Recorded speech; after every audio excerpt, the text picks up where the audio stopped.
Welcome to the Darrell Walmsley Radio Show. Darrell challenges the status quo, questions everything, and empowers you to return to your core beliefs to make your life better. If you're ready to hear the truth and get your roadmap to the lifestyle you really want, the next hour will change your life. And now, your host, self-made millionaire, national award-winning investor of the year, CEO and founder of Lifestyles Unlimited, Darrell Walmsley. Welcome to the Darrell Walmsley Radio Show, where the hype ends and the help begins. I'm your host, Darrell Walmsley, and as always, we're working on your financial freedom. Well, my friends, do you think anything could ever positively come out of a hurricane? Well, I think we have an example here. We have someone that was run off out of Louisiana because of a hurricane, came to Houston, Texas, built a strong family-backed business, I want to call it, and has grown continuously into the point where they have just set up some really strong goals for themselves. So without further ado, let me introduce Darrell Porter. Darrell, welcome to the show. Thank you very much. So, Darrell, interesting reading your resume here that you had, and I want to try to bring this across to people where you can help other people. You said you wanted to be an entrepreneur forever and that you started quite a few different businesses without success. Can you share with us meaningful positive growth as to why that didn't work? We're going to get into why you're so successful in real estate, but what was it about those businesses that didn't work? Can you share that so people don't have to go through that same struggle? Oh, absolutely. So I had a convenience store. I've had a small car lot. I had invested with a partner of mine, and we did taxes. And really, these were businesses that I was either in or involved with, but I had no roadmap. I had no roadmap in order to be successful. And when you're trying to follow, let's say, a major car lot and do your own, and you have no roadmap, there's 1,000 things that trip you up. And generally, like most businesses that start, I failed at every single endeavor until I met Lifestyles. It was interesting. There were so many different types of things that you tried. Can you compare what types of things led to the failure of each of those businesses? I mean, were you just bad at accounting? Some people just can't keep books, man. I mean, they have no idea what money's in, what money's out. Were you bad at selling? What was it that just made, because now you're doing this and you're doing it so well. I want people to see that, okay, hey, I've tried these other things and I had this lack, but real estate's so forgiving, So what was it that was actually creating the failure of these businesses? Basically, the lack of being able to scale, and you end up, I'm very hardworking, sun up to sundown guy, but if you aren't able to create a team where you're making money passively when you're not having to be the worker in it, there's no chance of it surviving. You just have a job that you aren't going to get anywhere because you have to take care of all the bills, all the accounting, all the sales, all the marketing, everything by yourself. You have no chance of ever taking a day off or being able to scale to the size where it's making money for you even when you're not working because you set it up properly. So the main thing is that I couldn't work hard enough in order to keep the businesses going. Eventually you get tired of running up that hill with you're not getting anywhere. Every penny's reinvested in the business. You never see any profits. You don't build a lifestyle. You just have another job. Excellent. That sums it up well. For those of you who are listening, if you've not read the book E-Myth by Gerber, author, and it's called E-Myth for this reason. E stands for entrepreneurial, and myth means most people who start businesses think they're entrepreneurial in nature, but really all they're doing, as you stated so perfectly, Darrell, they're just buying themselves a job. And it's a job that has not one job, but you're the president, the vice president, the secretary, the accountant, the bookkeeper, the salesman, the order, and the janitor clean up at the end of the day. And man, that's a hard way to try to make a living. So great. I appreciate you sharing that with us. Yeah. So people out there, get the book E-Myth by Gerber before you try to start your own business. Now, you burned out on that and you wised up a little bit and you said, I'm going to go back to school. Tell us about going back to school after trying all the entrepreneurial stuff. Yeah, so I decided when I was 36 or 37 to go back to nursing school. My wife had been in the hospital. I didn't like the way they treated her, and I said, well, if they show me a little bit of medicine, I'll treat everybody like family. So I went to school for 2 years, got a degree in nursing, and then began a nursing career. And as you mentioned before, that was 3 months before Hurricane Katrina hit New Orleans. And so that quickly changed everything. We ended up moving to Houston in 2006, and Houston's a great market for nursing, and my wife's a teacher. So we fell right in there, and then just scuffled along for another 10 or 12 years with the general stuff of trying to save for retirement, Dave Ramsey, Rich Dad, Poor Dad, you name it. I used to be the one that gave people advice on finances at work because I thought I knew where it was going. But that was, again, having the right intention without the right knowledge. You kind of just go in circles. Yeah, I remember those days back when I was working corporate America and people would come to me for advice. And I was playing in the stock market and I had oil wells and gas wells and limited partnerships. And I was buying all the different stuff that was commonplace. And you study and you read the Wall Street Journal and you think you're really on top of things. And then boom. Something happens and it all goes away overnight and you go, well, I guess I wasn't as smart as I thought I was. So one of the benefits that came out of this story takes a positive twist here is when you came to Houston, you left your personal residence behind. Tell us what you did with that and why you decided to make that move. Yeah, we decided to move. At the time, our youngest son was 4 years old, and the schools weren't that great in New Orleans, an area at that time anyways, and the storm even made it worse. So there was a better school in Houston, and we had two nephews that went through there and done fantastic elementary school. Actually, my wife still teaches there, little Catholic school, and so that's the main reason why we decided. And Houston was a good market, again, for nursing and for teaching, and so we ended up here and work hard, and then I made my next major mistake, which was to buy this big oversized house. And I hope your listeners listen. It's how I had in my mind that I wanted my family to live, but it was all backwards. If I'd have met you back then, I wouldn't have taken that $70,000 or $80,000 and bought a house. I would have bought 3 rent houses, and that would have been able to pay for the house that I wanted my family to live. So I spent about 10 years working, trying to pay that house off like a madman. And something did good come out of it, because when I did go to the weekend and lifestyles, and I'll tell you about that whenever you ask, but I was in a decent position in order to start investing because I had worked so hard and put myself in a position. I wasn't in a great position. I wasn't rich by any means, but I was in a good position to start to listen. When you started teaching, I was ready because I had about wore myself out trying to pay for that house.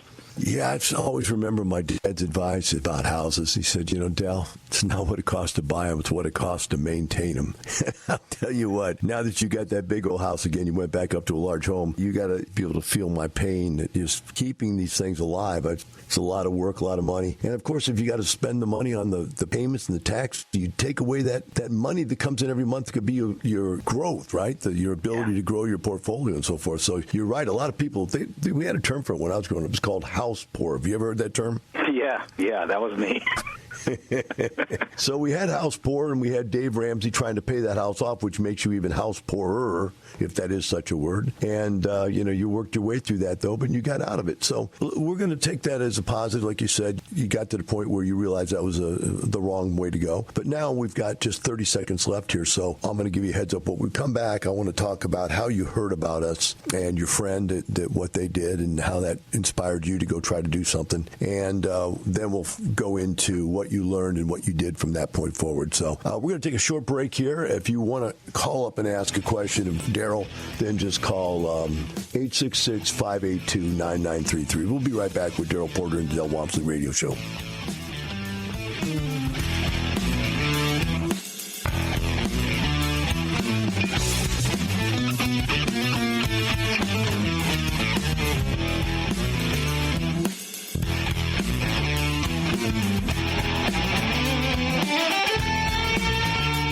Del Walmsley talks about finding that one thing that made sense for the lifestyle. I looked at franchises. I looked at multi-level marketing. I looked at everything in the world.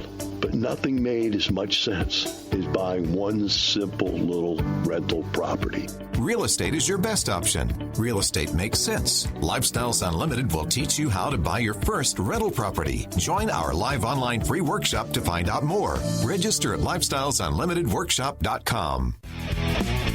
Welcome back. Now here's some more unconventional wisdom to set you free from the man on a mission to retire America, one person at a time, Del Walmsley.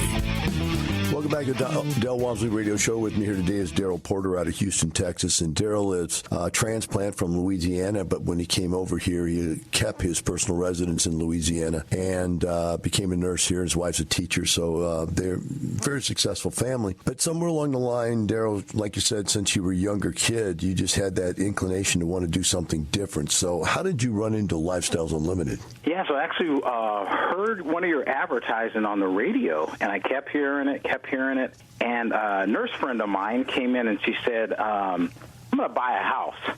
I'm like, why are you going to buy a house? Listen, I said, forget about that. You should buy real estate and start investing. I don't know exactly how it works. I do have one rent house in Louisiana. It's making a little bit of money, but I think you should maybe read this book, Rich Dad, Poor Dad. So I gave her Rich Dad, and I didn't know she was like I knew she was an A-type personality, but she was like a dive all in. So what she ended up doing is the next time I saw her, she had joined Rich Dad, Poor Dad, and it was a disaster. She had, it was no mentoring. It was a bunch of people sold off to they were trying to farm out to all their stuff. And so I said, well, why don't you try Rich Dad, Poor Dad? They sound really good on the radio. I think they're real. So she went. And she, again, same thing. She dove all in. She went to the 2-day. Next thing I know, she had mentors. She was buying her first property. She was going on and on, like right away. And she invited me to the expo, and I went to the expo. So, Darrell, you said that she went to Rich Dad, Poor Dad. Did you mean Lifestyles Unlimited? No, I meant Rich Dad, Poor Dad. She went to Rich Dad, Poor Dad? She signed up for their mentor group. Oh, wow. But it was all like farmed out to his different people. Yeah. There was no personal touch, no mentoring. It was just, hey, sign up with this group and sign up with that group and so many $1,000 here and so many $1,000 there. And she was like, I'm not getting anything out of this. And then I said, well, try Lifestyles Unlimited. They sound good on the radio. And then she went to your 2-day seminar, and she was dived all in that again. Then she had already bought a house. The next time I saw her, she was telling me about the mentorship. She had phone numbers. She was getting these blasts of all these houses she could buy. And then she invited me to the expo. She got me a ticket to the expo, and that's when I went to the expo, I think in 2017. Yeah, and I think April of 2017. So what did you think when you showed up there and see 17, 18, 2000? There was about 3,500 people that year. It wasn't as big as it is now, where it's over 5,000, but it still was a pretty large group of people. What did you think when you saw all those people? Unbelievable, right? So the first thing, when we walk up, we see one of your great students, Curtis Hines, and there's about 50 people around him. Like he's the Pied Piper. I didn't know. She was telling that guy he's really successful. And I later saw Curtis in a breakout, and I know more about him. I'll tell more about him later. But the thing that strikes you always with Lifestyles is that it's ordinary people. It's just ordinary people. Hey, I was an accountant, or I was a plumber, or I was a nurse, or I was a secretary. And these are the people on the stage, and they're just like us. They're just like the regular people, and they're doing very well in real estate. Very, very well. That's the thing that strikes you with Lifestyle. I think that strikes everybody. And again, like if you listen to Lifestyle anytime, people say, I wish I would have started earlier, and that's the first thing that strikes you well later on. Yeah. Yeah, that is a pretty common statement, isn't it? I wish I would have started sooner. Well, it is what it is, huh? So as we move on here, and you came to the 2-day, you'd already done some real estate. You've already paid some attention. You'd already read Rich Dad, Poor Dad, and some other books. So what was it at the 2-day that was your aha moment? That, those light bulbs that go off and go, man, that's what we've been missing. Yeah. Wow, this is great, because there was a part during the seminar. Well, let me tell some stories. First, it took me until 3 o'clock on Sunday before I finally got one thing right in my finances. And the reason why, Dale, you broke it down like mathematically. You said, if you're doing this, and then if you did this with real estate, you'd be here. But here's where you are with your 403B or your 401K.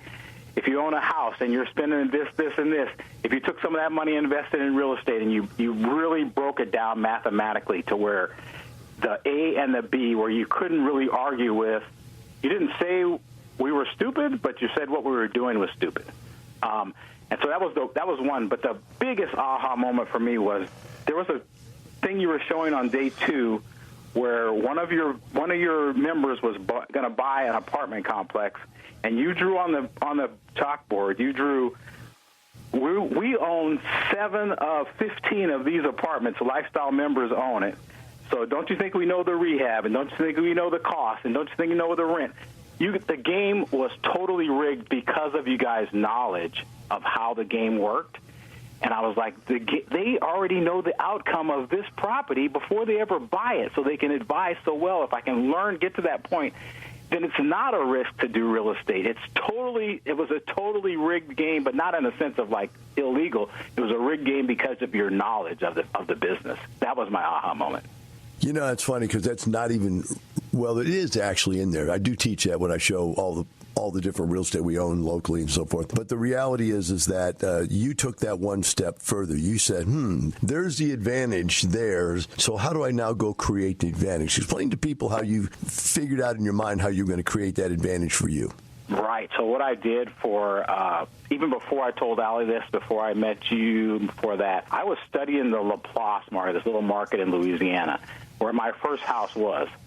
And, boy, I was like, man, I could buy these houses. I know they could make money. But I studied that every morning for about 2 hours for about 6 to 8, maybe a year. And I knew every house that was for sale. I knew the rents everywhere. I knew how long stuff stayed on the market. I knew the good neighborhoods. I knew the bad neighborhoods. I knew everything about my market that I was going to buy in that was similar to what the house we already had rented. And that's how I recreated what you had by knowing all the different properties that you guys owned on that block. I use that model totally today with most of my investments are in the New Orleans area. And we have 16 doors now, and we're closing on 2 more this month. You know, it's funny because I remember when I first started real estate, I came to the same conclusion. I started buying some real estate down in Texas City and Lamarck, which are pretty much right next to each other. And I said, these towns are so small, I could buy up the whole town. I could be voted in mayor. I could make up my own laws. I could do whatever I want to do. I said, I just got crazy about that kind of stuff. Then I bought an apartment complex, and I bought up on Pinemont. I bought one right across the street from the other, then the one right next to it, then the one right around the corner from that, then one right down the street from that. I own 5 apartment complexes within 2 blocks, so it's the same thing. Once you know a market, I used to call the term farming the market, Darrell. You farm it. You know what I mean? You're planting and raising seeds of success out there, and you just like any farmer takes care of his garden takes care of him, right? And that's exactly what you're doing. You're farming that garden. So you ended up now with 17 units in that area? We have 16 now, and we're closing on 2 more in the next couple of days here, yeah. Okay, so you've really worked well on that. When we come back, we're going to talk about your investment choices, and then we'll get to your future. We'll be right back with Darrell Porter and the Del Walmsley Radio Show.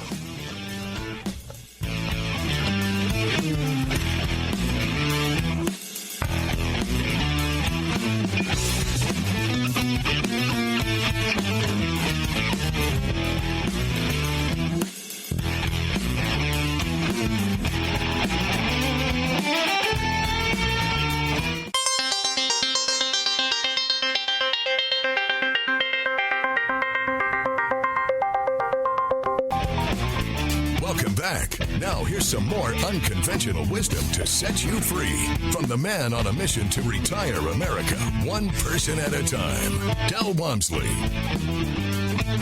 Welcome back to the Del Walmsley Radio Show. With me today is Darrell Porter out of Houston, Texas. And Darrell has really gotten into and mastered the single-family investment program. And Darrell, as we go on, I want to make one point clear. You purchased 3 fourplexes and 5 single-family homes. I just want to make clear for the audience that a fourplex is still considered a single-family home as far as the way you finance it, as far as the way it's taxed, as far as everything, the laws and regulations. So as we get into this, and I see in your resume you called them multifamily investments. They are multifamily, multiple families living in the same building, but they are not considered legally multifamily investments. So I just want to clear that up front. All right, so having said that, you came out of the block blocks with your single-family home, personal residence back in Louisiana. Then you said you were looking at everything in Louisiana. What were you looking for? What was your target property? Yeah, so what I was looking for, and I'm just going to use $100,000. So everything was selling for around $100,000 or more. And I just started looking on auction sites and everywhere for anything that I could get somewhere around $50,000 or $60,000. And when I saw it, then generally would be, and this is what you teach in this seminar, is that we're going to take the property that's neglected, the property that's down, but it's in a decent neighborhood. And so I looked for the worst property in the best neighborhood. And that's what I was looking for. And sometimes that was, and it didn't require, we would look at the rehab, but it didn't require $50,000 to rehab it. So they were decent houses. A lot of them were foreclosures that I bought initially, but they were in decent neighborhoods where I knew the value was, I would get some organic appreciation just by buying it, and then I would also get some forced appreciation by rehabbing it. And so that's what we were looking for. And then it had the cash flow, which is another thing that you teach. And so I would look at the rents in the neighborhood. I knew what everything was per rent, what the price was, and the conditions of the property that I was competing against. And I would take the lowest property, but while I was doing my due diligence, my numbers, and if the property made $300, $400, $500 per month cash flow with the lowest rent in the neighborhood, after I would have one of the best properties, because I would rehab it the way you taught, where we have the best product, best price. And that formula is still true and good for me today. So I'm going to dig a little deeper here, because you was talking about knowing what the values were and knowing what the rents were.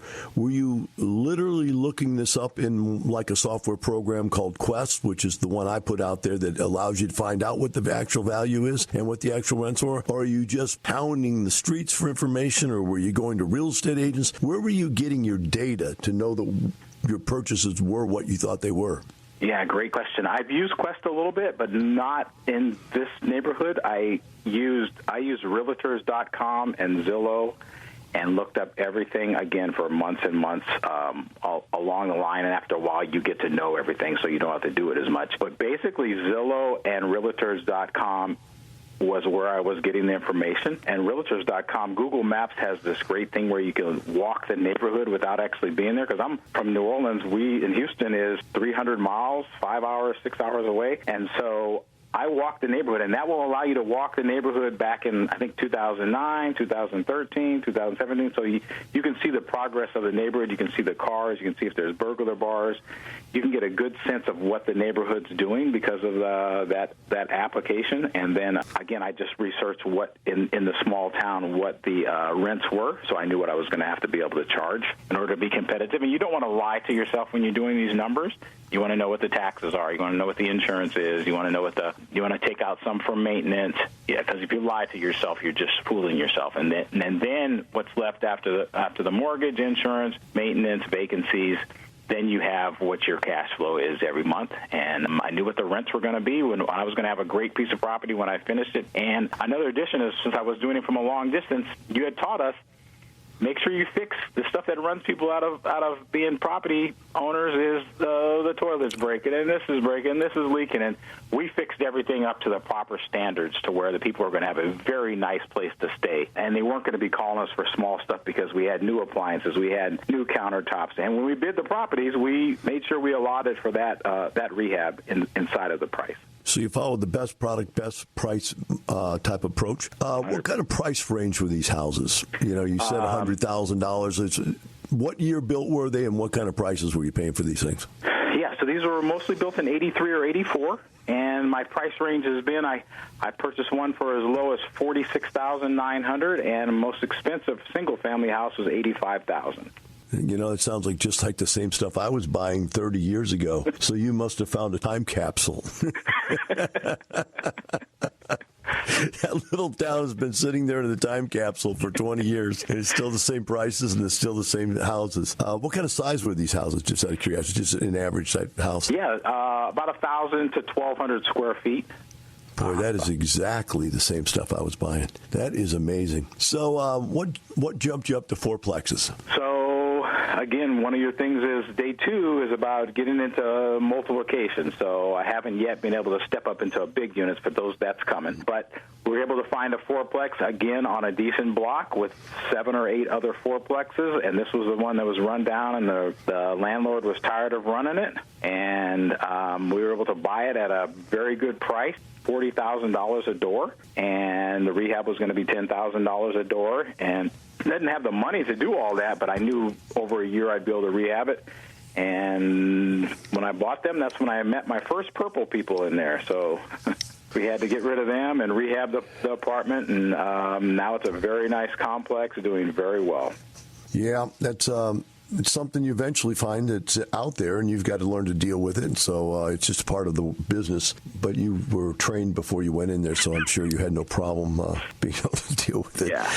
So the fourplex situation, I've always found that fourplexes have quite a bit of cash flow, and the reason I found that is because whereas you say you're buying it for $40,000 a unit, you're getting a property that's probably $100,000 if it was a house, but because it's a fourplex, it's only $40,000 a unit. Yet the rent on the house might be $1,000, but the rent on the fourplex might be as much as $800 or $900. In other words, it's not that much lower than a house. So there seems to be more rent per square foot. Do you find that to be true? Absolutely. So we've done very well. Again, these other units were almost all rented. And so one of the things when they see you doing all the construction, they want to move from their units into your unit because you're fixing these up nice. They see all the carpet, they see all the paint, they see all the sheetrock, they see the new appliances go in. So you're able to cherry pick the best units, and you're able to charge a little bit more because your property is brand new. And so and then you teach us to go up on the rents every year. So we're constantly accelerating and getting better and better tenants, and our cash flow has been,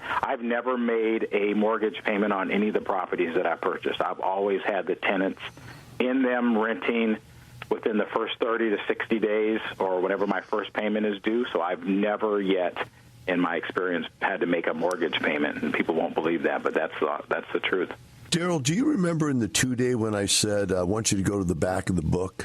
Yeah, back of the book, Dale has you right. If you fail in real estate, it's because you don't listen to what I taught you. It's something similar to that. Yeah, it's very close. It said, turn to the back of the book, right? And I will not do what Dell said to do. But I want you to go to the back of your book if you still have it, wrote in, I did everything Dell told me to do. Okay. Because I'm telling you, you sound like a seminar coming out, man. I do.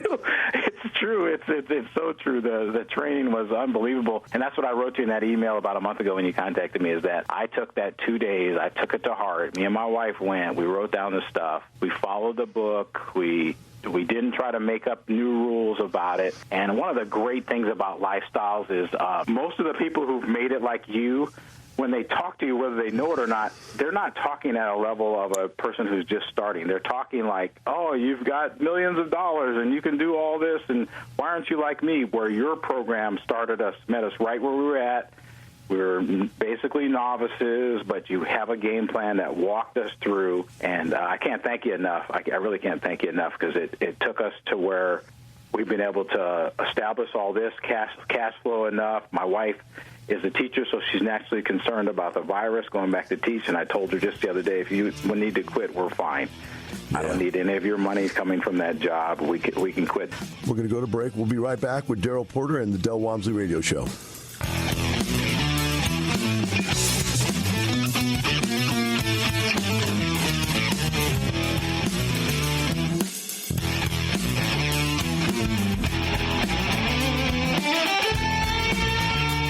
My friends, how many of you out there right now believe you have a plan? I followed the conventional plan for years, and then the conventional plan blew up in my face. I wonder how many of you can relate to that exact same thing. The real question is, how many of you have actually figured out how to turn that thing around and make it happen? Do you have a plan? Lifestyles Unlimited has one for you. It's worked for countless others. Retire in 5 years or less. Come learn more. Join us for our live online workshop. Register at lifestylesunlimitedworkshop.com. Welcome back. Now here's some more unconventional wisdom to set you free from the man on a mission to retire America, one person at a time, Del Walmsley. Welcome back to the Del Walmsley Radio Show. Today I'm sharing the microphone with Darrell Porter out of Houston, Texas. And Darrell, we'll just kind of mop it up here in this last segment. It's a couple things that I wanted to clear up. One, haven't heard anything about your wife. Where's her mind in all this stuff? At first she was like, don't buy any more properties. Don't buy any more properties. And now she's like, let's buy another one because it's going so well. So she's a teacher, naturally concerned about going back and teaching with the kids. So I told her just the other day, we're good. You can quit that job at any time you feel unsafe. And as a provider, that feels really good to be able to put us in a position where really we've replaced all of our income with passive income. We could both retire. I'm not going to yet because I had this goal to set in my mind at 32 units before I would quit, and then go full-time with the real estate, and then full-time is really part-time because you get to do what you want. But I like how you caveated that. She's really happy with what's going on with the real estate. She really understands it. I had her and my son, Joshua, who's 18, he does deals. He knows how to do them. I make them do the transactions so they understand it. So if something happens to me, they won't sell the assets right away. You keep assets, right? So if something happens to me, they can keep running the business, and it's now part of our family legacy. Yeah, you said that you were starting the process of discussing with your family the transfer of wealth. And let us know what something like that sounds like a fly on the wall. What do we hear and see with that going on? Oh, wow. So I got to meet with my family and started listening. Now that we'll have 16, 18 units to transfer, and you don't want to get wiped out by the taxes. So I sat down with them, said we're going to have to get an estate planner. There's ways that we can put this in land trusts or different mechanisms that tax laws will allow you to do that will keep it out of probate and keep it away from the IRS because it's our earnings. It's not supposed to just be lost to taxes, and if you don't plan well, just like anything, if you don't really understand what's going on, you can have the best intentions, but you won't get it done. So I got to sit down and proudly go over with my family, if something happens, here is what the plan, where the money's coming in, here's how we want it broken up as far as an estate, here's the different properties that we have and the different bank accounts, and we went over estate planning. And I think, with all the problems that we're seeing in the world, I wish that every family had that as a goal, that I'm going to sit down with my kids and I'm going to do an estate planning because we've got something to pass on to them, not just disappointment and heartache and a bunch of promises, which is what I had before. Now I have a real business that has real profits coming in, and we provide real housing. We do a good service because when we fix a house up that's broken down in the neighborhood, we raise the value of that neighborhood. We employ several people, realtors, lawn care, painters, Home Depot. We turn a for sale sign into something that's very profitable for the entire neighborhood. So not only are we making money, but we're doing something good for those neighborhoods because we generate much better properties, which raises everybody's property value. So in short, we're able to, me and my wife were able to establish a legacy, and estate planning that was one of my proudest moments that I've had in my life, is to be able to sit down and say, hey, we've got 17 properties we need to pass on to you guys at some point. If it's not, hope we don't want to die soon. If something was to happen, we're in place, and we want you to continue on with the legacy. Wow, that's so good. That really is. To take the time to do that, that's caring, that's passing it on. You say the son's already doing some real estate deals? Absolutely. He's invested in one with us. He's about to invest in a second one. Some of his money earned from the summer. We're buying a little cash house, and he's going to be a half investor in that. And he can analyze a deal as good as me. He doesn't know how to find them yet, but he can analyze them. Once I give him the deal, I say, here's the properties.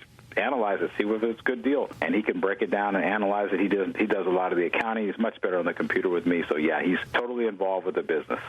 That's excellent. So looking back now, that question, the age-old question, what would you have done differently? Yeah. So I wish I would have. Again, I tell all my people at work, nurses making great money, guys, you don't want to have to work when you're my age. I'm 55. You don't want to have to work. I'm going to work now. I don't have to work because of what Lifestyles has been able to do for me. And we put a lot of hard work in, and I'm not telling people it's just like all roses and cakes. There's been ups and downs, but it's totally worth it because now we're in a position where we don't have to work. And if the younger kids would start earlier, they wouldn't have to work if they did some investing. It doesn't necessarily have to be real estate, but it has to be something that's going to pay you without you working. You can not have to work. You can, if you want to work, you want to work. It's because you choose to work. It's a totally different mindset, and so I encourage them. So I would encourage myself, if I could go back, to start earlier. Find something that's time proven. Find some organization that works. Lifestyle's great. I mean, Lifestyle's been great for us, so I'm always going to recommend that because I know people are going to get the value out of it. But whatever it is, so I could go back and tell my younger self, get started in something. They lie to us about money a lot, Del.